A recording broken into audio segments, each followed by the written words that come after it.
happening in Eastern Europe. Now, polls have opened in Belarus in what is being described as a high-stakes presidential election, as the long-ruling strongman Alexander Lukashenko is seeking his sixth term. Now, the authoritarian president now faces his greatest challenge from an unlikely female opposition candidate. And the candidate who's taking him on is Svetlana Tikhanavskaya, who has emerged as an unlikely opposition figure in the country. So who is this 37-year-old woman who's now threatening the authoritarian president's power bid? The Svetlana Tikhanavskaya has mentioned that she never had any presidential ambitions.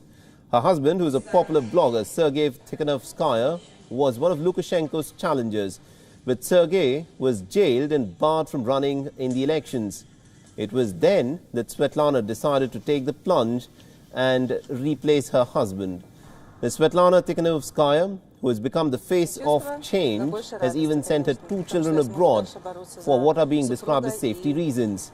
She's also joined forces with two women politicians, Veronika Sepkalo and Maria Koloniskova. The stay-at-home mom so far has now swiftly emerged as Lukashenko's strongest rival in decades. Her rallies have drawn tens of thousands of people across the country. The Tikhanovskaya has also said that if she wins, then she will call for fresh elections that will include the entire opposition.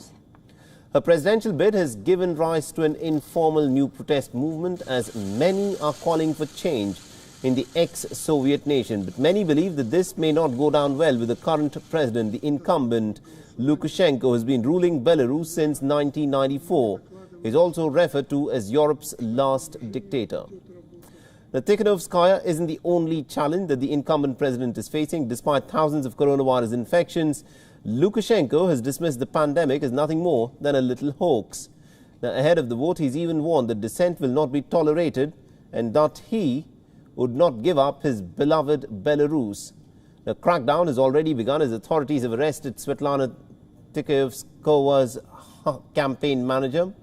Officials have also briefly detained one of her top allies. Now, Belarus has not held free and fair polls since at least 1995, and this time is likely to be no different. This is also the first time that Minsk has not invited international observers for the first time since 2001.